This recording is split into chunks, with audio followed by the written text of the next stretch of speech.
A hunter reaches the fire with food, but the camp has more mouths than portions.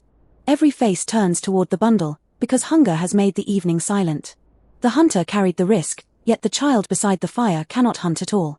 An elder needs food too, though age has slowed every step beyond the shelter. A gatherer returns with roots, seeds, and knowledge no single hunter could replace. The question is not only who found the food, but who may decide where it goes.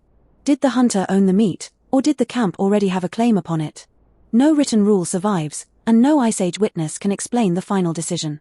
But bones, hearths, storage traces, and living comparisons leave partial clues. Chasm Cave preserves marrow stored for later, while Ohalo too preserves food work around hearths. These sites reveal a sequence: acquisition, processing, storage, and serving, not a named ruler. At each step, a different person could gain practical influence over what happened next. Control therefore moved with the food, from finder, to helper, to cook, keeper, and recipient. The question is not who wore a crown, but whose claim mattered at each stage. We can follow that moving control through one small bundle beside an ancient fire. To understand control, we must first stop treating every kind of food as equal. A handful of berries could be eaten immediately, hidden, traded, or brought home. A large animal was different, because one person could not consume it before decay.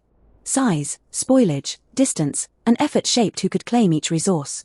Unpredictable foods encouraged sharing because tomorrow's successful hunter might fail. Reliable foods could remain closer to the person who gathered or processed them. Even within one camp, meat, marrow, fish, seeds, and stored fat followed different paths. Control could begin during collection, continue during processing, then change at serving. The person holding a knife might divide food without becoming a permanent leader. The person tending a store might guard it without owning every portion inside. Food control was a moving chain: acquisition, transport, processing, storage, and serving. Imagine several hunters returning with more meat than their households can safely use. The carcass is valuable, but it is also heavy, visible, perishable, and hard to defend.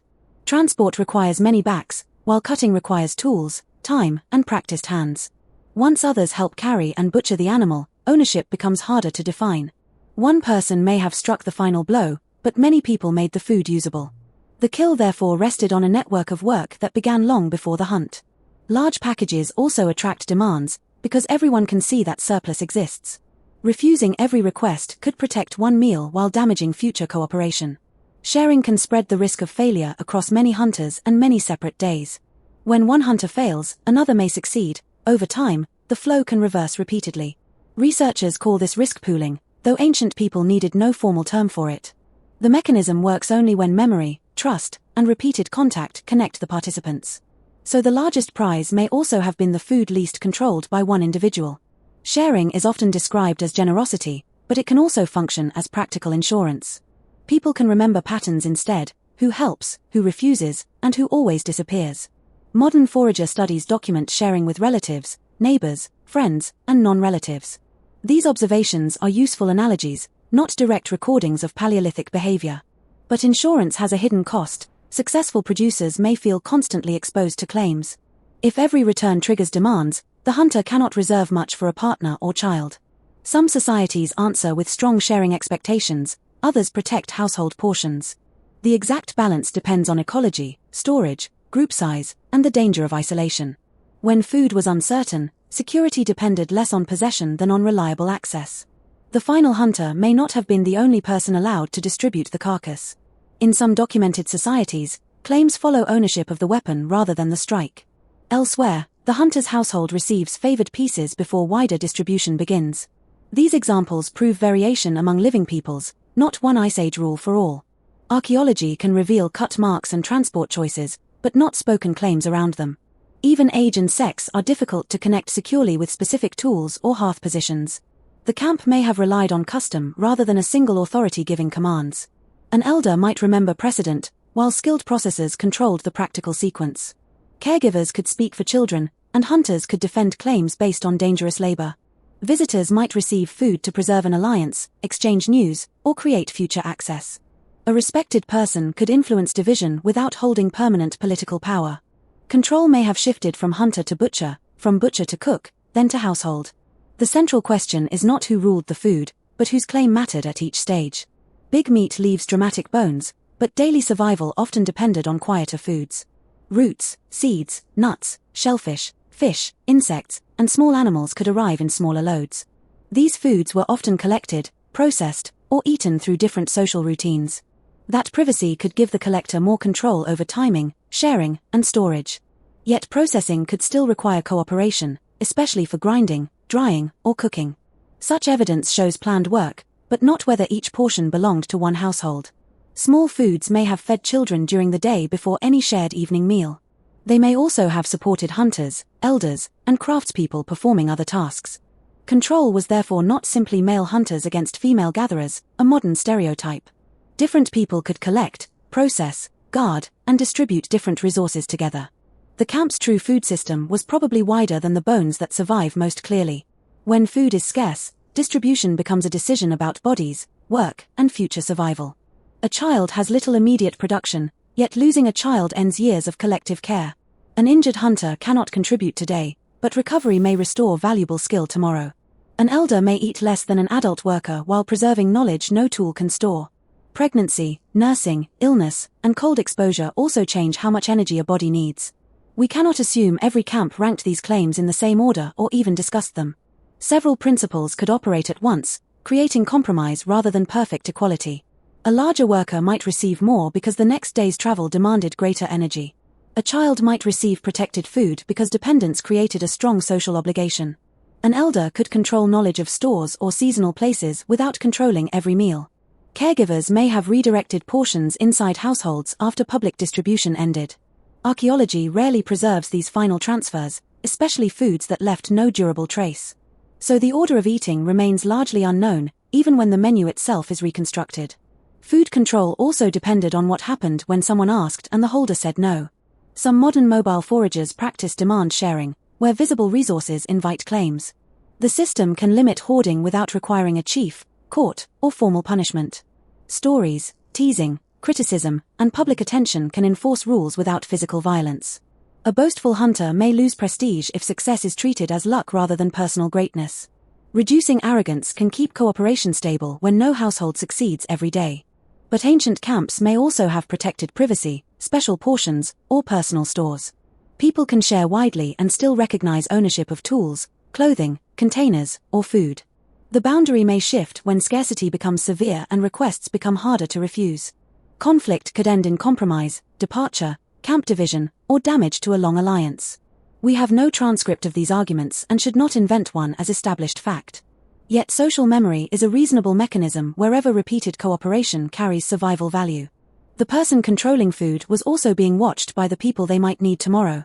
Fresh meat presses people to divide quickly, but storage allows control to last through time. Caches, dried foods, rendered fat, and protected marrow can separate production from consumption. A hidden cache may be defended more easily than a carcass displayed beside the main hearth. Storage can reduce seasonal danger, but it can also create new questions of access and ownership. Who remembers the location, who guards it, and who decides when the reserve is opened? Archaeologists describe central stores, scattered caches, and dispersed bulk storage strategies. Each arrangement changes visibility, theft risk, transport cost, and opportunities for control. At Kesem Cave, deer limb bones appear to have preserved marrow for delayed consumption. Cut marks and weathering patterns support storage for weeks before the bones were opened. That is direct evidence for delayed use, not direct evidence for private ownership. The stored bones could belong to individuals, households, task groups, or the wider camp.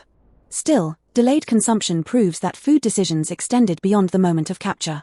A person managing stores gained practical influence, even if the role was temporary. Greater storage can sometimes support inequality, but storage alone does not prove hierarchy.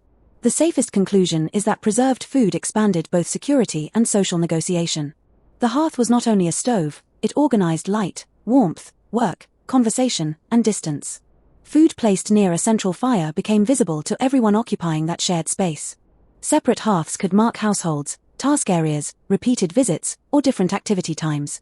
These patterns can reveal where butchery, cooking, tool-making, and discard occurred repeatedly. Smoke also shaped hearth placement, because a badly positioned fire could poison the shelter. At Lazaret Cave, modeling suggests hearth location reduced exposure in frequently used zones. Yet access to heat and cooking could influence when and where food became available. A cook can control sequence and readiness without controlling the ultimate right to eat. A central hearth encourages observation, while a side hearth may permit greater household privacy. Camp layout shaped who saw food, who requested it, and who could reserve it. Social rules were embedded not only in speech, but in the arrangement of bodies and fires. Ohalo too preserves an unusually detailed camp about 23 millennia old. Waterlogged conditions protected huts, plant remains, fish bones, fibers, and activity surfaces. The camp shows fishing, plant use, animal processing, and organized work across domestic spaces. Wild grasses were processed as important foods, challenging a story focused only on hunted meat. Fish remains vary by area, suggesting repeated handling rather than random buildup. Broken mammal bones have also been studied for clues about processing and possible sharing. These traces show meals moving through many hands, tools, fires, and spaces. They do not identify a camp chief, a household head, or a universal rule of division. One hut may represent a domestic unit, but its exact social membership remains uncertain. Repeated preparation surfaces suggest routines learned and maintained over time. Routine can regulate access as strongly as an explicit order from a recognized leader. Who brings fish, who cleans them, and who tends plants may determine practical control. Yet the archaeological record preserves discarded remains better than portions actually eaten. The people with the least visible food may still have received important cooked or soft portions. Ohalo too reveals an organized food system, while leaving its spoken rules beyond recovery. At Kesem Cave, stored limb bones offer another window into delayed food decisions. Marrow is energy-rich, protected inside bone, and useful when fresh foods become uncertain. Researchers found patterns consistent with skin-covered bones kept before later breakage. Experimental comparisons helped distinguish immediate processing from delayed marrow extraction. This evidence shows planning across days or weeks rather than simple consumption at the kill. Planning requires memory, suitable storage, protection from scavengers, and decisions about timing. Someone had to know which bones were stored and recognize when their value would decline.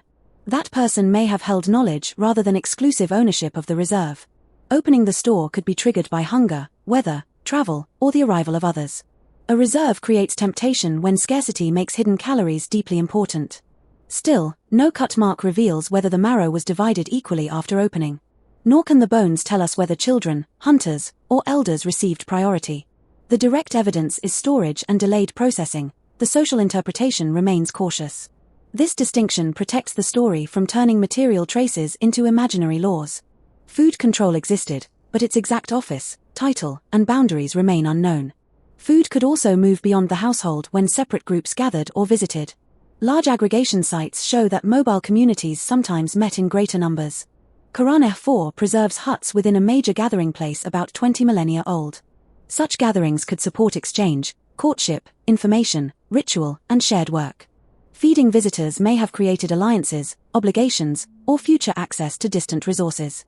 A generous host could gain reputation, but generosity might also be expected rather than optional.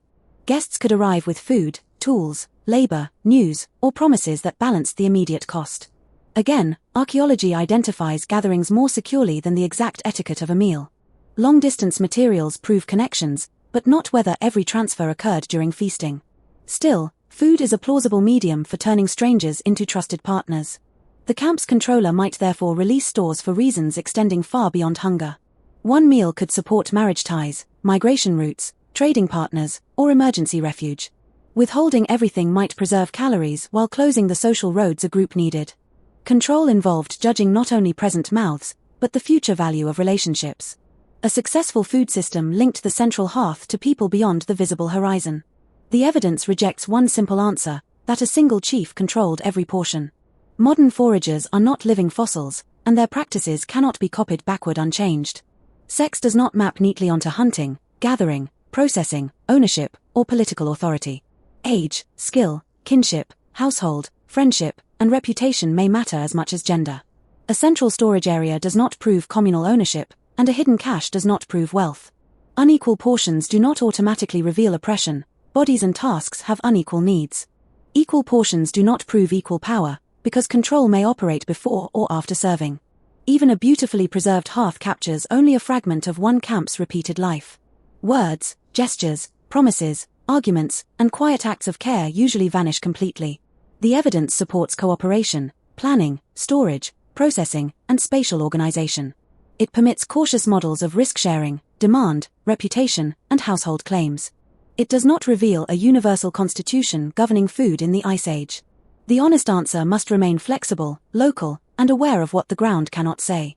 Back at the fire, the hunter opens the bundle while every member of the camp watches. The meat is not enough to satisfy everyone, but hunger is not the only value present. The child represents future years, the elder carries memory, and the hunter needs strength. The gatherer has returned with smaller foods that make a different division possible. The craftsperson repairs tools, while the caregiver protects those who cannot forage today. No single contribution creates the camp, and no single meal can repay every obligation. The elder may suggest a division, yet influence does not automatically become permanent rule. The hunter may retain a portion, while the rest moves through households and shared hands. Some food may be eaten now, some dried, and some reserved for the difficult morning. This ending is a reconstruction, not a recovered event from one archaeological site. But its mechanisms fit evidence for planning, cooperation, mobility, and repeated social ties. Who controlled the food? Probably different people at different moments for different reasons. Ownership, need, labor, kinship, reputation, storage, and danger all shaped the answer. The deeper survival system was not perfect equality, but a flexible negotiation around scarcity. If you held the final portion, would you reward effort, protect need, or save it for tomorrow?